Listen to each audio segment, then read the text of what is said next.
जय हिंद दोस्तों, स्वागत है आपका हमारे यूट्यूब चैनल बीएससी क्लासेज में। जो हम लोग कॉन्स्टिट्यूशनल जो आपके संविधान की विशेषताएं पढ़ रहे हैं, ये उसका अगला पार्ट है। तो आज हम लोग बात करेंगे जो fundamental right, DPSP, fundamental duties.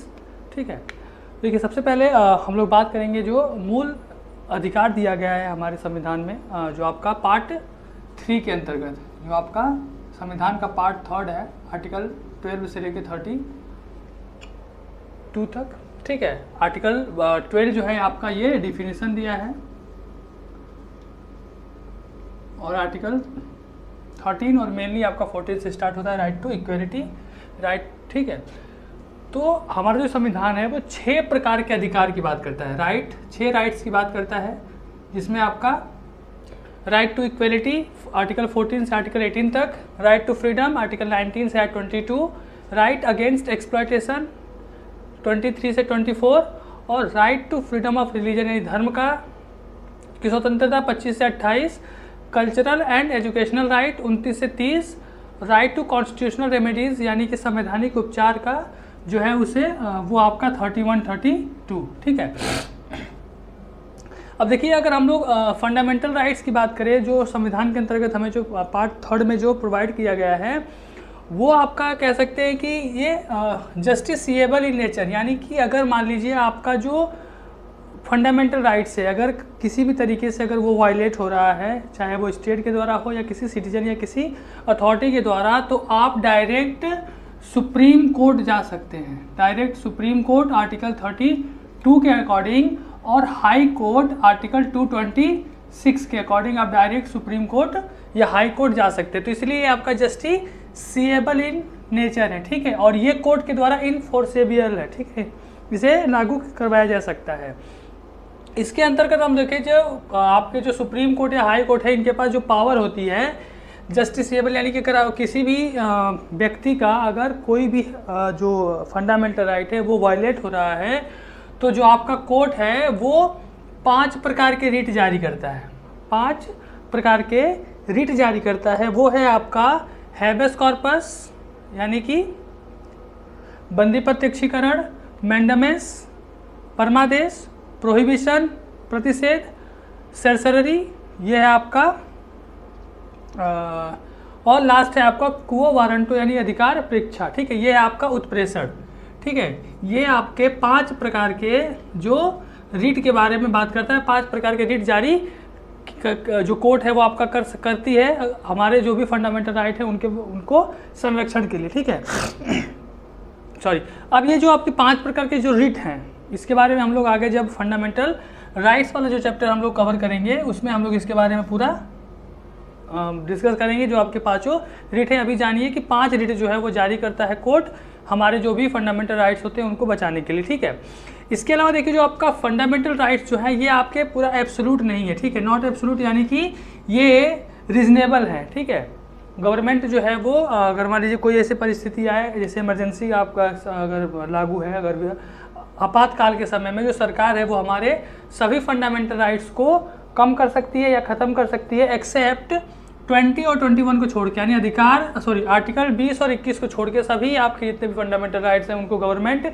Emergency के समय में उन्हें कम कर सकती है या ख़त्म कर सकती है। ठीक है, तो ये आपके पूरे एब्सोल्यूट नहीं है, रीजनेबल है। रीजनेबल मतलब युक्त निर्बंधन है। ठीक है, रीजनेबल रिस्ट्रिक्शन है। इसके अलावा दे आर नॉट सैक्रोसेंट, इसका कहने का मतलब है ये पूरी तरह से आपके कह सकते हैं कि परिवर्तनीय नहीं है, यानी कि कहने का मतलब ये है कि जो आपका संसद है, यानी कि संसद के जरिए इसे बदला जा सकता है। ठीक है, संसद के जरिए इसे, ऐसा नहीं है कि ये पूरी तरह से पवित्र है, यानी इसे ये कोई बदल नहीं सकता, कोई इसे चेंज नहीं कर सकता, लेकिन संसद जो है वो इसे बदल सकती है, चेंज कर सकती है। लेकिन आपको पता होगा कि केशवानंद भारती वाला जो केस था, उसमें सुप्रीम कोर्ट का जो जजमेंट है वो साफ साफ कहता है कि कुछ भी चेंज करने से पहले अगर 368 के अकॉर्डिंग अगर हम कॉन्स्टिट्यूशन में अगर अमेंड कर रहे हैं, तो सीधी बात है कि जो आपका बेसिक स्ट्रक्चर का जो डॉक्ट्रिन है वो फॉलो होना चाहिए। ठीक है, बेसिक स्ट्रक्चर का जो थियरी है, बेसिक स्ट्रक्चर का जो डॉक्ट्रिन है वो फॉलो होना चाहिए। ठीक है, यानी कि मूल ढांचा। तो इस तरह से हम लोग देखते हैं कि फंडामेंटल राइट्स जो है वो हमारे संविधान में जो लिया गया है वो आपका एक तरह की उसकी विशेषताएं बताता है। अगला हम लोग बात करें तो अगला है आपका DPSP यानी directive principle of state policy, राज्य के नीति निर्देशक तत्व। राज्य के नीति निर्देशक तत्व जो है वो आपके पार्ट 4 में दिया गया है, पार्ट 4 में दिया गया है, ठीक है। और ये आपका आर्टिकल 32 का 33 से शुरू होकर शायद 51 तक है, ठीक है।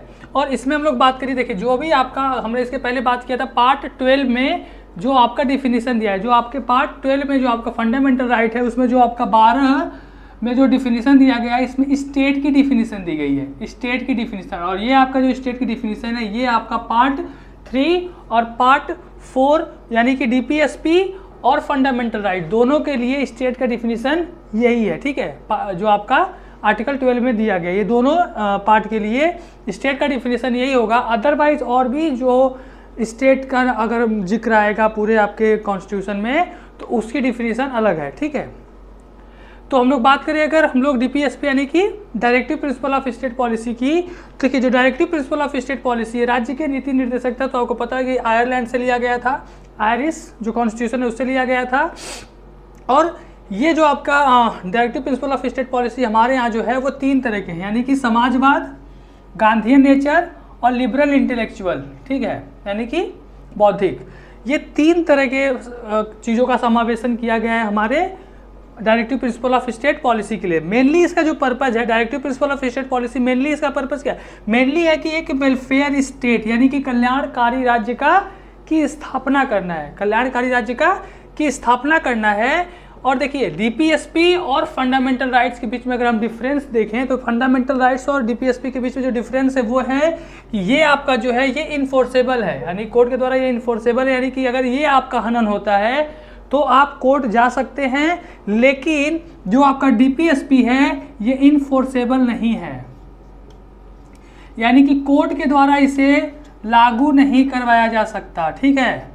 अगर आपका कोई फंडामेंटल राइट वायलेट हो रहा है तो आप कोर्ट जा सकते हैं, कोर्ट उसको लागू करवाएगा, यानी कि कोर्ट उसके प्रति जो भी आपको प्रॉब्लम होगी उसको देखेगा और ये रिट जारी करके उसको ख़त्म करने की कोशिश करेगा। लेकिन अगर कहीं DPSP में जो बातें लिखी गई हैं अगर पूरी नहीं होती हैं सरकार के द्वारा तो वो कोर्ट में केस नहीं किया जा सकता, नॉर्मल भाषा में यही है इसका मतलब, ठीक है। तो मेनली इसका मतलब ये नॉट इन्फोर्सेबल बाय कोर्ट, यानी कोर्ट इसको लागू करवाने की बात नहीं करेगी, कोर्ट के द्वारा इसे लागू नहीं किया जा सकता, ठीक है। देखिए मेनली क्या होता है, ये वेलफेयर स्टेट बनाने का काम होता है, जो गवर्नमेंट जो पॉलिसी बनाती है, गवर्नमेंट जो काम करती है किसी भी कंट्री में किसी भी स्टेट में, वो आपका DPSP के अंतर्गत आता है, ठीक है। जो हम गवर्नमेंट चुनते हैं, जो सरकारें चुनती हैं वो आपका DPSP, यानी कि जो कह सकते हैं कि जो सरकारें जो काम करती हैं उसी के दम पे हम लोग गवर्नमेंट अपना चूज़ करते हैं, ठीक है।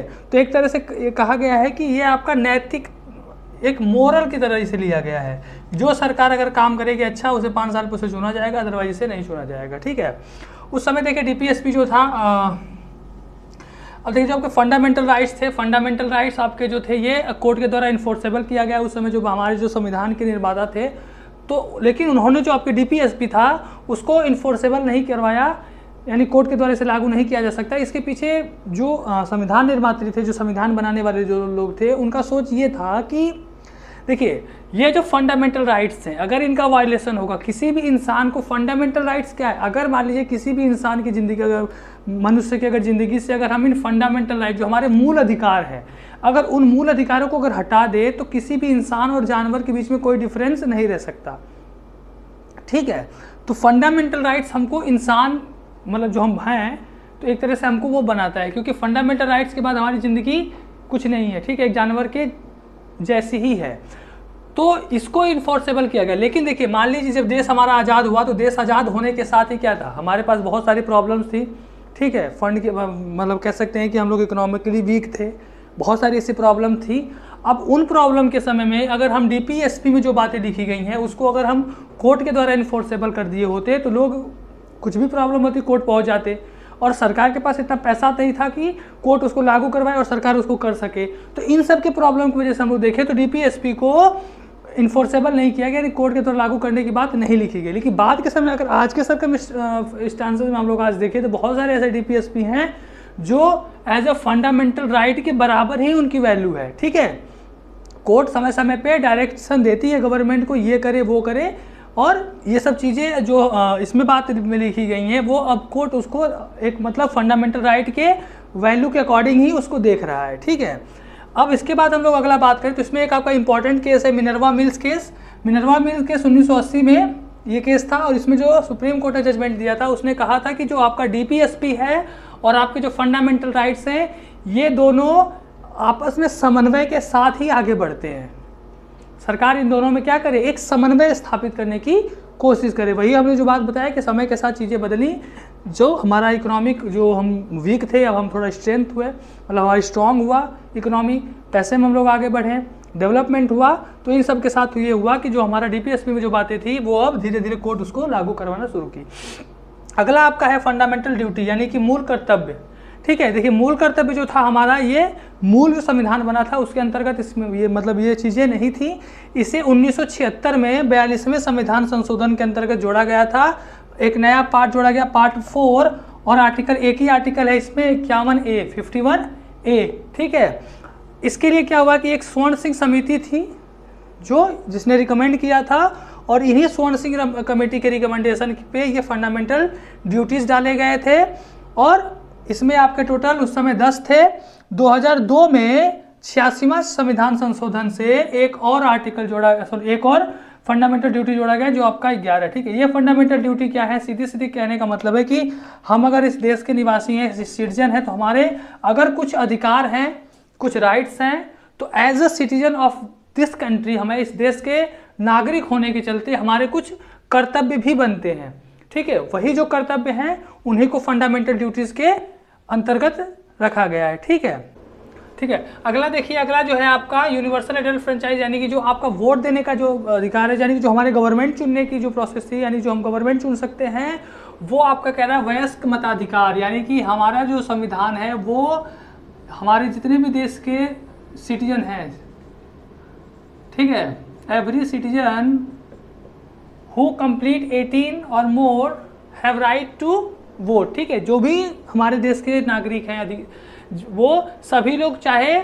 किसी भी धर्म से हों, किसी भी जाति से हों, किसी भी लिंग से हों, किसी भी कम्युनिटी से बिलोंग करते हों, किसी भी इंसान को रोका नहीं जाएगा वोट देने के अधिकार से। यानी कि हमारे जो संविधान निर्मात्री थे उन लोगों ने ये एक्सपेरिमेंट किया कि सभी लोगों को जो 18 वर्ष कंप्लीट की, 18 वर्ष या 18 वर्ष से ज़्यादा का है, वो हमारी जो देश की सरकार है, यानी कि आपका जो सेंट्रल गवर्नमेंट और स्टेट गवर्नमेंट दोनों के जो इलेक्शन होते हैं, दोनों पे सरकार चुनने का अधिकार है। देखिए पहले जो था शुरू में ये 21 वर्ष, यानी कि जो मिनिमम एज थी आपकी वोट देने की वो थी आपकी 21 वर्ष। 1988 में 61st कॉन्स्टिट्यूशनल अमेंडमेंट यानी 61वें संविधान संशोधन के अंतर्गत जो उम्र थी वो हटा के 18 कर दिया गया, ठीक है। उस समय राजीव गांधी की सरकार थी। अब देखिए सबसे बड़ी बात ये थी कि भारत इतना बड़ा देश, इतनी बड़ी जनसंख्या, और पहला इलेक्शन आपका हुआ था 1951 से 52 के बीच में, और 1951-2 के बीच में अभी नई नई सरकार गठित, मतलब इसके पर अंतरिम सरकार चल रही थी।